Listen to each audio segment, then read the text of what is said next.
Hello everyone, peace of Christ to all. In this video here, we will talk about the prayer of Muslims. You know, many they speak about Islamophobia and Islamo whatever, etc. Those stupid words they come with, but nobody wanna see the truth. That the fact that those who have a phobia is the Muslims. Somebody will ask me, okay, why you make all your videos about Islam? This is my degrees. This is my specialty.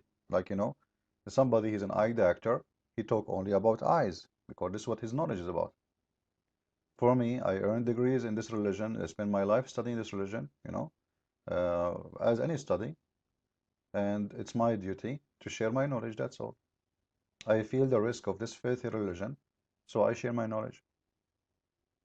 And we have a lot of reasons to worry about this religion. This religion is a threat. It's a security threat. It's an economic threat. It's a threat in every way. You know, people now, they can't go to the airplane because of this religion. We used to go to the airplane without anybody checking our pocket. Now we take our shoes, we take our clothes. So this religion made life always, through centuries, through more than 1400 years, made life for a human being terrible and horrible. So we should be worried. Those people until now, they have nothing in their mind except waging wars and going and killing and beheading. Watch the news. See how many people last week, you see, if you watch my video 10 years from now, still I can say to you, watch the news last week and tell me how many Muslims get killed by Muslims. I'm not going to ask you how many Christians get killed, how many Christians in Nigeria or the Ivory Coast, or in Lebanon or in Syria or in Pakistan or Afghanistan, or no, I'm not going to ask you that. Go and see how many Muslims get killed by Muslims. That is telling me what Islam is about. And they are killed not because those Muslims are bad, no, because those Muslims are good. Because the good Muslim is the one who do what Muhammad did, which means the one who do what Muhammad kill. As Muhammad kill, he killed too. For Muhammad was a killer.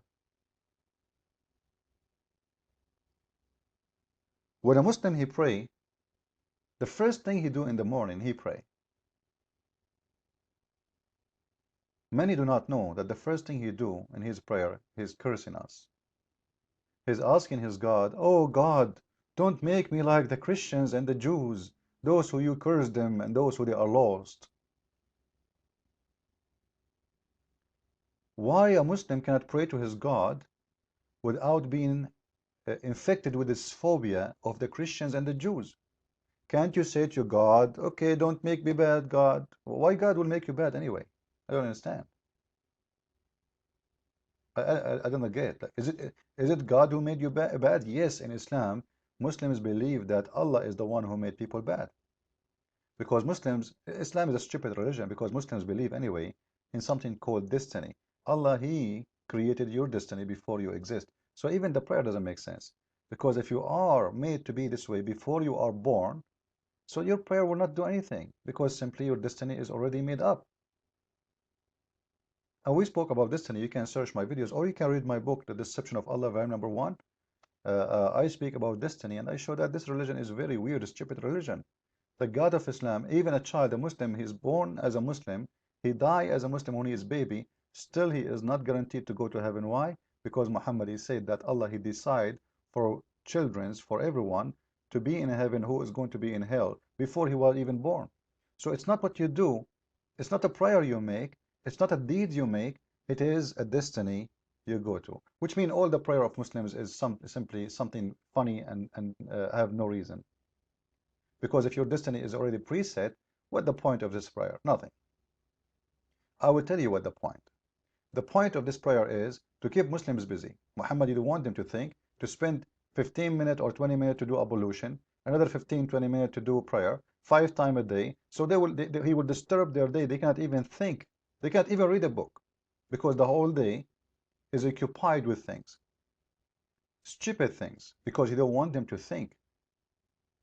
The first thing in the morning, you start to pray to Allah. I have nothing wrong with that, by the way. But not the first thing in the morning you start cursing people. You go to a church, and I invite all Muslims, you know, you can go to any church, and you will see Christians praying for the peace of all the world. Not only the Christians, they pray for the peace of everybody. Christians, Jews, Muslims, Buddhas, Hindu, doesn't matter. And that is telling me the huge difference between Christianity and Islam. Islam is based on cursing and hate. Now, some people, they might say, I have wrong understanding of chapter 1, verse number 7. They might say, you are not really giving us, because you see the translation here, it's not really giving the correct translation. So what I will do, I'm going to play a video by a Muslim scholar, and he is going to explain that verse to us. Let us see. The first issue we need to remember is in Surah Al-Fatiha, which is the opening surah of the Quran. Allah subhanahu wa ta'ala makes mention of a dua. And I've mentioned this dua where Allah subhanahu wa ta'ala says, Ihdina as-sirat al-mustaqim. The anger here. They are هم الذين عرفوا الحق وتركوه. They are those who knew the truth but left it. That is who is being referred to by those who have earned the wrath of Allah subhanahu wa ta'ala. The people of the book as well as all others who have known the truth. They knew what the truth was. They knew that this is what we are waiting for. We are waiting for this sign and that sign. When the messenger came to them with all those signs, they preferred to cover their book and turn it and twist it and hide it. And they preferred not to accept the message solely because of the fact that he was from amongst the Arabs. Now look at this excuse. So the excuse Muslims, they hate you and they curse you just because you refuse Muhammad because he is from the Arab, according to this false statement. The fact, all of us, we know that this is absolutely false. Being an Arab or not being an Arab have nothing to do with this, except Muhammad is a false prophet. Secondly, he said that Muhammad, he brought all the signs, and we cover our books. What about we show us our book? We cover our book, which means we have the book, which having the truth, and we cover it. Okay, can you show us the book we cover? Like how somebody can cover a book?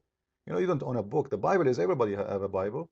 Everybody can, if I change my Bible, you can show me the correct one. Can you show me the correct one? Muslims don't have even one single copy of what they claim to be the correct copy of the Bible. And many of the fool of Muslims, they say to you, oh, which version of the Bible you are reading? What version, you idiot? Those are translation. When we say King James Version, this is not a new Bible. This is a translation. I do not need even to have a translation. If I speak the original language, I do not need a translation. The same as you. We read Yusuf Ali. That is the version of Yusuf Ali. Muhammad Biktal. This is the version of Muhammad Biktal. This is not a new Quran. This is a translation. So the ignorant of Muslims, they say, oh, every day there's a new version of the Bible. You idiot, this is a translation. We have the original manuscript exist. Everything else is a translation. This is how ignorant they are. Same time, they are saying to us that just because we refuse Muhammad, we deserve to be cursed. We deserve to be hated by Muslims. Well, how come Jesus says, pray for them, those who curse you? You see the difference? How come Jesus said, pray for those who curse you? Like, which means, you curse me, I say to you, bless you. Why your God, he want to curse me just for refusing Muhammad? Okay, I refuse Muhammad, I accepted Jesus. The Jewish guy, he refused Muhammad, but still he accepted Moses. Isn't it the purpose is worshiping God? Isn't it the purpose to be following the law of God? If he is following the law of God, what's the problem? No, you have to follow Muhammad. Forget about the others. And this is what Islam is made for. Islam is made to destroy others, but Muhammad trying to make himself or link himself to those others. But the fact he is not from them and he has nothing to do with them. And the proof, his message is so different. His heaven is different. If we have the same heaven as the Muslims, then I will make like maybe something there close. Even the heaven of Islam is different. The Muslims, if we have the same God, we should have the same heaven. The Muslims, they go to heaven, their penis will be endless. Imagine Abdul will be 5 foot, but his penis will go to the moon. And women, they will be doing nothing except their legs is open and having sex. And 70,000 boys. So then I need to ask myself, how come in the heaven of the Christians, Jesus said he and she, they will not get married, they will be seen as angels. So how come we don't have the same heaven and we don't have sex in our heaven? And that actually makes sense in Christianity because Christ is holy, Muhammad is filthy. Muhammad is the filthy, he is promising vagina, boys, wine, money, gold, silver, because he's satanic. This is all the roots of evil actually. You find it in the heaven of Allah. But the real pleasure is to be in a spiritual way happy. And that's what Christ is bringing to us. So the Muslims, they are people who follow their private part, not their spirit. All what this religion is based on, hate, hate to survive, because Muhammad, he cannot survive his religion without hate. Cursing to survive, because he cannot really exist without cursing. Even when the Christians asked Muhammad to debate, they came to him, what he said, let us curse, let us invoke the one who is lying, which is false too, because if somebody is a Hindu, you don't believe in my religion, doesn't mean he is lying. This is what he believe in. So even the challenge which Muhammad he made in the Quran is a stupid, as we see in chapter 3 verse number 61. And here you see that Muhammad, he cannot even debate, but he can curse. He cannot debate. You know, imagine if I want to debate Muhammad now, if he exists, what Muhammad will do? He will say this to me, as you see in the verse. Bring your sons, I bring my sons. Let us gather together. You bring your children, I bring my children. Bring your women, I bring my women. And let us curse, huh? Let us invoke Allah to curse the one is lying. You tell me what kind of a person this person is. So now, to have a debate, the Muslims today, actually, they are, when they're having a debate in a stage, they are not performing what Muhammad said. Because according to Islam, you bring your women, you bring my women. You bring your children, I bring my children. And we start saying, Allah, may Allah kill the one is lying. I mean, may Allah kill the one, may Allah cut the nose of the one is lying. May Allah put a lot of boogers in his nose. That is saying that Muhammad is a very trashy person. Even in his debate, he cannot do anything except cursing. Because simply have no answer.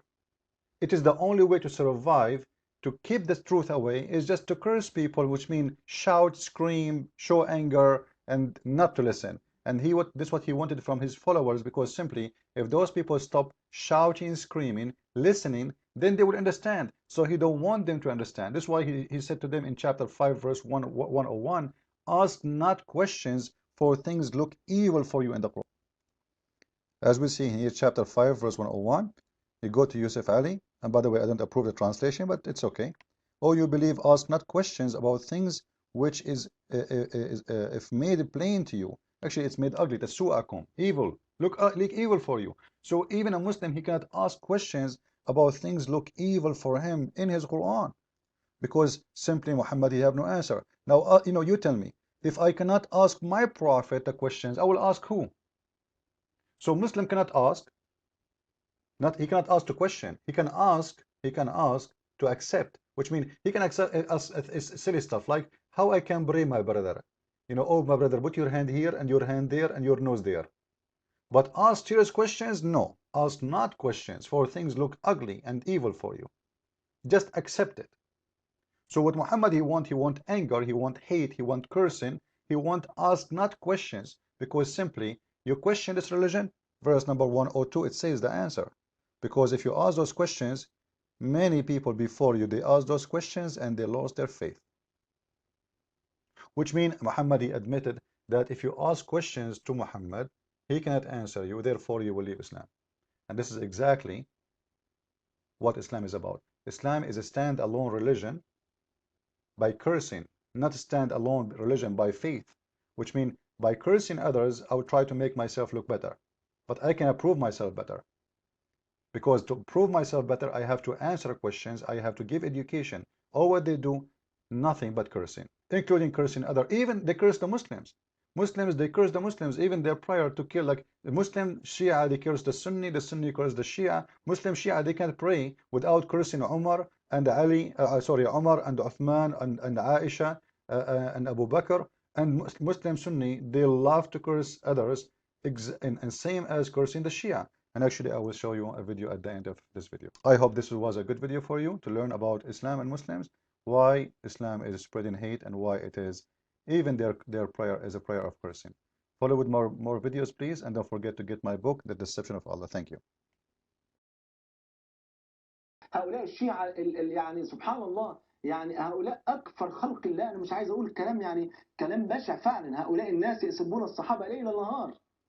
وبالله عليكم ندعي ان ربنا سبحانه وتعالى يعني يخلص الامه من امثال هؤلاء الاقزام المرتدين اللي ما لهمش شغل الا سب اصحاب النبي وسب زوجات النبي وسب النبي نفسه صلى الله عليه وسلم. اللهم سلط على الشيعة الزلازل المهلكة والبراكين المحرقة. اللهم سلط الشيعة على اليهود وسلط اليهود على الشيعة.